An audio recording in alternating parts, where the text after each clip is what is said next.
I have on my other channel, my Don Gable channel. I did a video of the horizon. I was holding the camera and I did a 360-degree turn.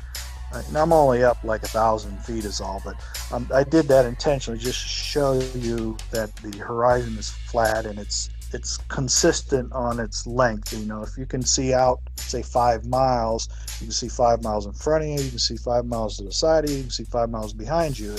It was a point I was trying to make, that no matter how high you are, you can only see to a given distance before your vanishing point, you know, kicks in. That's the vanishing point. And my point was, because you can see that, it's literally you're drawing a circle, 360-degree circle around you. So what you're looking at is an edge of a circle. So when you get up to a height, that edge actually looks like curvature to some people, but it's not a curvature. It's just an arc of the horizon as it goes around you. And then my other video in that same channel, you can see a video with a tabletop. And what I was doing was I put the camera in the center of the table to show you how flat it is. And as you raise the camera up, the edge of the table, if you envision that as your vanishing point, it starts to look like a curve. So as you raise the camera up and down above the table, it looks like a curve. Is that on this channel or your other channel? It's on my Don Gable channel. Oh, I go can back go to my there. other channel. That last video, do not perspective at altitude. That one? This one? That one, yes. Okay. All my videos are short. You know, I try to keep them around 5 minutes or so, because they take 3 hours to upload. These are high def videos. I think I just show that other one so people can see it. Yeah. Yeah, maybe. So what I did there. Yeah. Yeah. Okay. Yeah. So what I'm doing there is I put that paper on the back edge to kind of give you a defining line of the horizon vanishing point. That's as far as your vision could see. And in the center of the table, I have a piece of tape with so that I can set the camera right there, put the lens right in the center, so you're looking straight out at the table. And I start out with the camera sitting on the table, and you can just vaguely see a slight hump in the edge of the table. And as I raise the camera up a little bit, then that curve starts getting more pronounced. But it's a flat table. All you're seeing is the edge of your vision is a circle. It's a 360-degree circle around you of your point of view. So people are mistaking that vision arc as curvature, but it's not curvature. That's what that video is about. It's perspective. Here are you setting it, the camera? Yeah, okay, there. Yeah, you can see it, just barely a hump.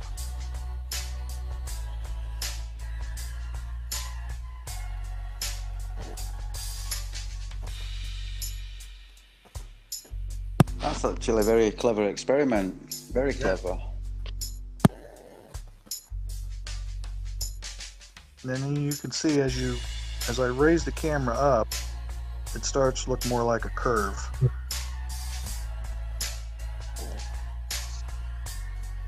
You know the table's flat, but it's curved. I got that piece of paper there to represent the skyline, and then the table is the ground horizon line in the middle. And as you go up, that line, even though it's a flat table, it starts looking like a curve, because that's the limit of your vision. Yep. So after I made that video, then that's when the airplane video on that same channel is where you see I was up there, just did a 360-degree turn, so you see the horizon always maintains its distance. It never changes. I can show that video over here. Yeah, that one there. It's just a short video. Yeah. Just showing a turn. That's Great Lake Erie right there. One of the Great Lakes, Erie. This was towards sunset too. I was just trying to show that as you do a 360-degree, the horizon doesn't get any farther away. It stays the same. So essentially you're seeing in a circle. Yeah. And the higher you go, that circle starts looking like an arc or like a curvature. But it's not curvature, it's just a circle. You're looking at a flat circle, because your vision can't see past the horizon. Yeah, you must laugh a lot when the ISS is going over the ball Earth then. I You know, when actually they got show a us- P900, and I've been waiting for a lunar pass of the ISS so I can go out and try and get pictures of it. Oh wow! Yeah, I've seen other people get them. I've been following this guy, propaganda something media he's called, and he's reckoning that Google will say things are so far away, but his P900 says it's half the distance.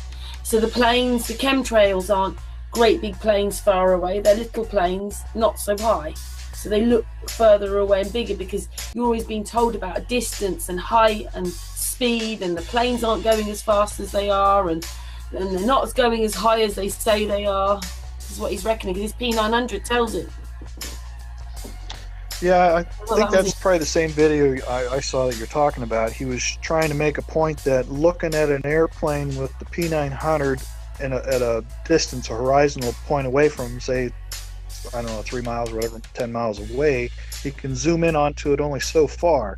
But then a plane that's overhead that's supposed to be farther away, higher up, he's able to get a bigger picture of the plane in the zoom, which what he's saying is they're lying to us about the heights that these planes are flying at, which really wouldn't be hard. If they're giving us the information saying that for every 1,000 feet we go up, the barometric pressure changes this much, they can make the instruments to that point that when they're saying you're 10 miles up, you may only be 5 miles up. You know, they can fudge those numbers. But yeah, he was the one I just watched. Oh, so did you see the one where when the plane's landing, and for half of it, a truck is going faster than the plane landing? So these things are going really fast when they're landing. But when I last took off, and I asked someone, because now I would ask different questions. So I said, "How fast is it when the plane takes off?" And they said about 80 to 100 miles an hour. And I thought, I was thinking 200 miles an hour. I don't know what, because when they whack those engines down, you feel like it's a rocket, we're taking off. Yeah, And that's the G-force of acceleration that you're feeling there. But yeah, most airplanes, you're talking commercial airliners, yeah, they probably have to be over 100 miles per hour. But yeah, 80 mile an hour would be kind of slow. I'd say at least 100 plus. Depending on the bigger the plane, the more speed it's on a going to propeller take. plane, it did have jet engines, but that was on that one. Yeah, so it was quite a small. Well, I saw a video where I can't remember who it was. It was a brand new video, but the guy was using his P900 to show a zoom on an airplane that's off in the horizon after it's taking off, showing that, I can only zoom in this far, and they're kind of grainy, fuzzy looking. And then when he points it up in the air at an airplane that's at 35,000 feet, he's able to zoom in on it at a bigger range. The airplane is filling the camera larger than it would if it was the same distance away on the horizon just taking off. So he's trying to say that the planes aren't as high as they say they are, because the camera zooming in on a plane at 10 miles in the air should be a lot smaller than the plane 10 miles away taking off at an airport at ground level, was the point he was making with that latest video I saw. So it's probably a different video than the one you're talking about. No, it's the same one.